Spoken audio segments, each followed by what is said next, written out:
Salamlar. Bugün sizlərə sərib yürüyüşləri haqqında danışacağıq. Əsas məqamları qeyd edeyim. Birinci, ikinci, üçüncü və dördüncü sərib yürüyüşləri haqqında qısa məlumat verəcəm. Gəlin başlayaq. Ümumiyyətlə, birinci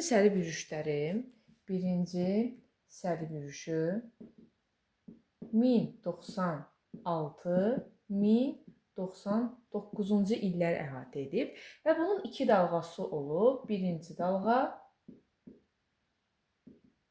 İkinci dalğa. Yəni iki dəfə olmuşdu. Bu illərdə iki dəfə gəlmişdilər. Birinci dalğa əsasən kəndlərdən təcrübəsiz insanlardan yığılmışdı. Ona görə də Səlcuqlar bunları asanlıqla məğlubiyyətə uğrada bilmişdilər. İkinci dalğa isə cəngavərlərdən yığılmışdı. Və bunlar müəyyən qədər təcrübəyə sahib idilər deyə Səlcuqları məğlubiyyətə uğrada bilmişdilər.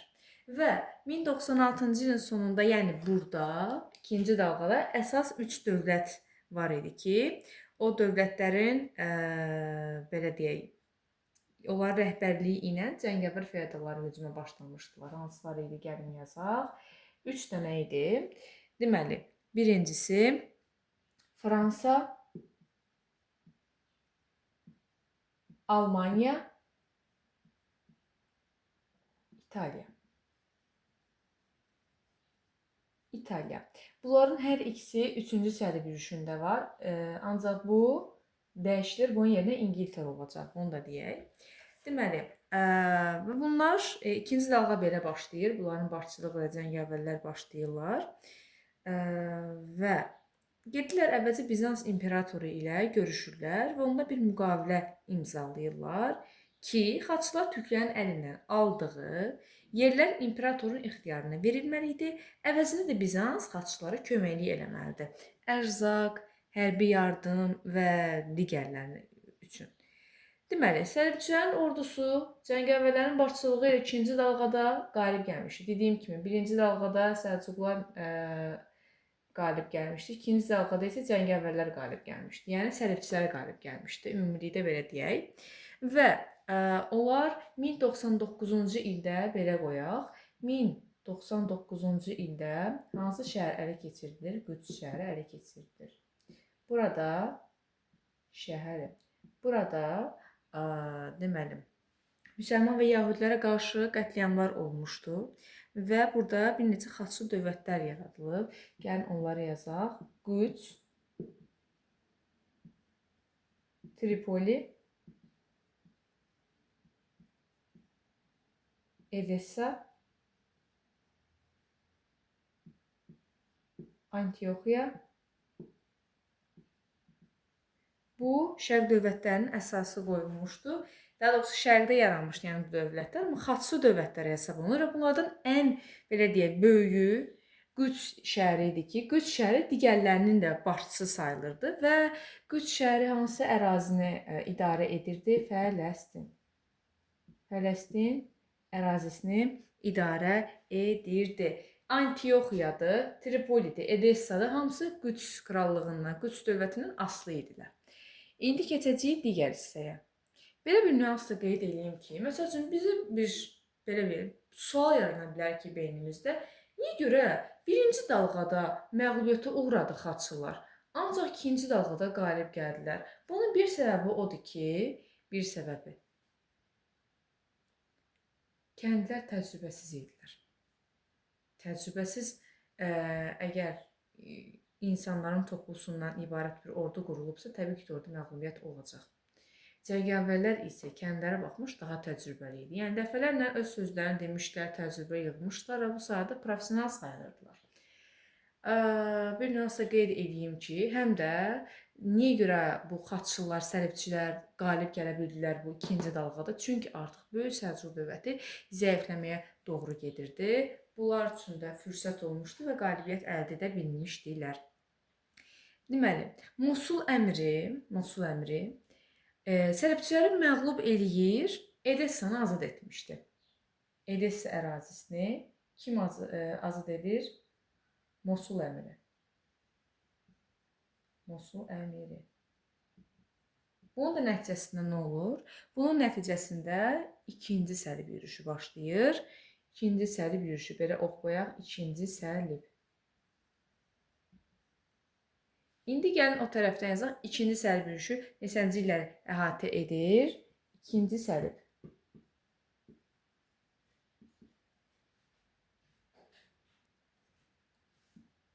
1147-1149-cu illəri əhatə edir və belə deyək, burada bəhanə nə idi, niyə görə gəlmişdilər?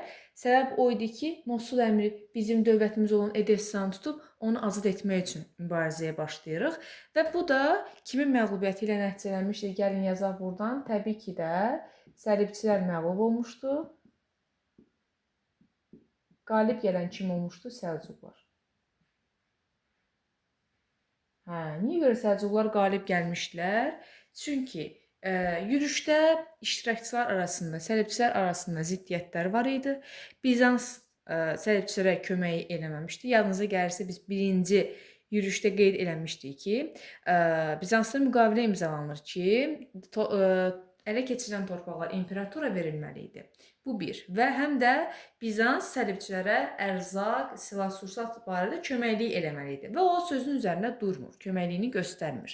Həm də Səlcuqlar çox güclü mübarizə aparmışdılar ki, bu da səlibçilərin məğlubiyyətinə gətirib çıxarmışdı. İkinci və üçüncü səlib yürüyüşü arasında isə bir dənə hadisə baş verib. Bunu çoxları qarışdırır. Elə bilir ki, ikinci səlibə aiddir və yaxud üçüncü. Xeyr. İkincinə, bura bax belə-belə qoyuram, bax belə-belə qoyuram. Bu hadisədən sonra üçüncü səlib yürüyüşü olub. Üçüncü səlib. 1189-1192-ci illəri əhatə edir. Bu döyüş Təbəriyyə döyüşüdür. Bura yazaq, Təbəriyyə. Təbəriyyə döyüşü olmuşdu 1187-ci ildə. Səlahiyyətdin Əyyubi, belə deyək də, səlib qoşunlarını məğlub edib Qüdsü azad eləmişdi. Yəni, Misirin hökmdarı olub. Misir, Səlahiyyətdin Əyyubi qalib gəlib, üstəgəl qoyaq qabağına. Məğlub olanlar kimlərdir? Səlibçilər. Nəticəsi nə olur bunun? Qüds azad edildi. Qüds azad edildi bunun nəticəsində. Yanınıza saxlayın. Məsəl üçün, bax, birincidən sonra Edessa azad edilmişdi Mosul əmiri tərəfindən. İkinci səlib yürüyüşündən sonra isə Qüds azad edilmişdi Səlahiyyəttin Əyyubi tərəfindən, Misir hökmdarı. Sonra olacaq 1189-1192-ci il üçüncü səlib yürüyüşü. Üçüncü səlib yürüyüşündə də birincinin ikinci dalğasında olduğu kimi 3 dənə dövlət başçılıq eləmişdi. Fransa idi. Fransa, Almanya və İngiltərə. Yəni, burada bunların yeri dəyişir. İngiltərə. Burada İtaliya idi, burada İngiltərə olur. Deməli, bu çox vaxt düşür. Yadınıza saxlayın ki, deməli, yürüyüşdə məqsəd təbii ki də Qüdsü azad etmək idi. Məsələn, ikincinin də səbəbi nə idi? Edessanı azad etmək. Üçüncüdə də Qüdsü azad etmək idi. Deməli, İngiltərə, Fransa dəniz yolu ilə idi. Bunların ikisi də dəniz yolu ilə gəlmişdilər. Almanya isə quru. Friedrich Barbaros başçılıq eləyirdi. Belə, Anadoluda qırğınlar törədilmişdi, Konya ələ keçirilib dağıntılara məruz qalınmışdı. Ümumilikdə götürsək, ikinci səlib yürüyüşü də uğursuzluqla nəticələnmişdi. İndi keçirik ən maraqlı yürüyüş olan dördüncü səlib yürüyüşü, ondan danışaq. İndi keçək dördüncü səlib yürüyüşünə.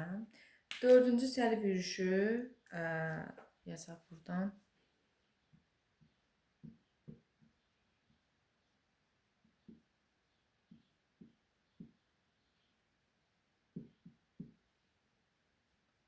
(1204-cü illəri əhatə edir, 200-204) və bu digərlərindən fərqli olaraq burada əsas bir şey var idi ki, Rom papası şəxsən özü başçılıq edirdi dördüncü səlib yürüyüşünə.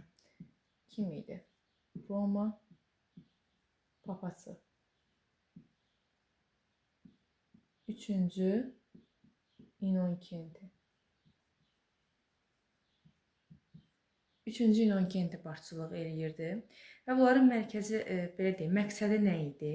Məqsədi Qüdsə deyil, Misirə planlaşdırırdılar hücumu. Digərlərindən fərq edən ikinci bir cəhət. Buraya yazaq 1. İkinci,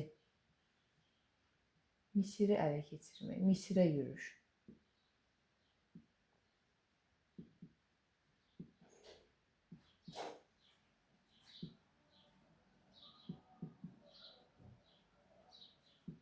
Misiri ələ keçirmək. Belə. Və bunlar gəmilər alacaqdılar Venesiyadan. Venesiya deyir ki, mən sizə gəmi verirəm. Ancaq sizdən bir şərtim var. Siz Misirin üzərinə hücum etməyəcəksiniz. Siz Bizansa yürüş edəcəksiniz. Gəlin yazaq. Bizans. Bunlar da fikirlərini dəyişirlər. Gedirlər Bizansa. Bizansa gedirlər müəyyən müddət, Bizansın varlığına son qoyur. 1204-cü ildə Konstantinopolu qarət edirlər və burada bir imperiya yaradırlar və Bizansın bir müddətlik varlığına son qoyulur. Hətta o ticarətdə də artıq birinciliyini itirir. Venesiya, Genuya, yəni İtaliya şəhərlərinə keçir ticarət. 1204 çaşdım. 1204 1261-ci ildə Bizansın varlığına son qoyulur, bir müddət nə yaradılır? Latın imperiyası.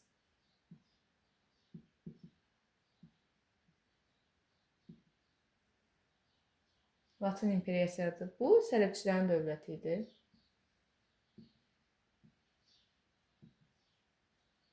Məsəl üçün, oxşar cəhət götürə bilərik ki, birinci Səlib yürüşündə, dördüncü Səlib yürüşündə Səlib dövləti var idi.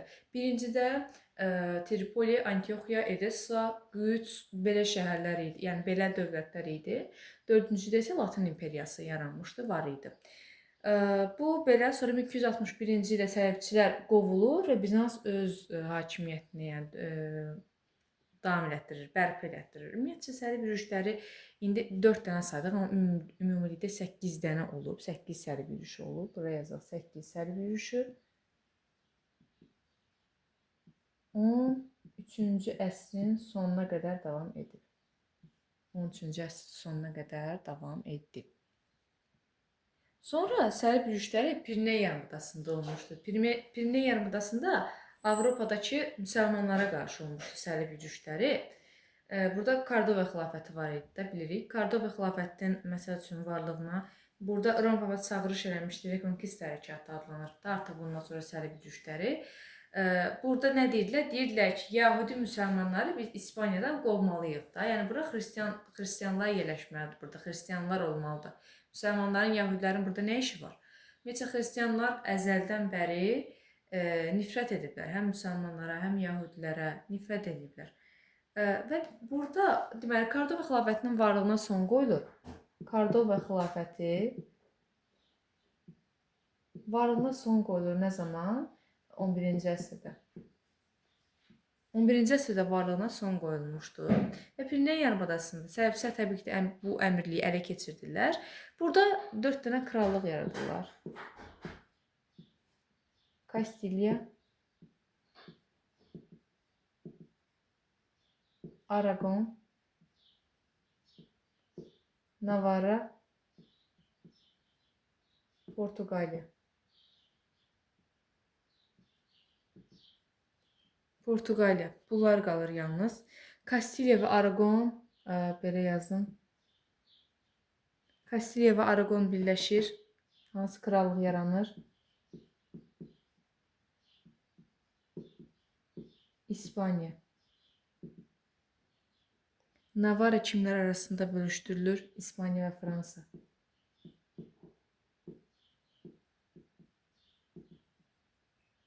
İspaniya və Fransa. Fransa arasında sonradan bölüşdürülmüşdü. Belə. Və 14-cü əsrdə yalnız müsəlmanların əlində Granada əmirliyi qalmışdı.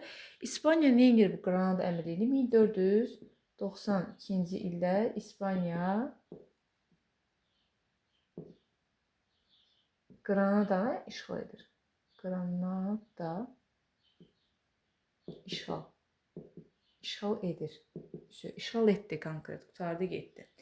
Bununla da Portuqaliya istisna olmaqla bütün Pireneya yarımadası kimin əlinə keçir? İspaniyanın əlinə keçmişdi. Belə. Dərsimiz bu qədər bitdi. Videonu bəyənib bizi izləməyi unutmayın.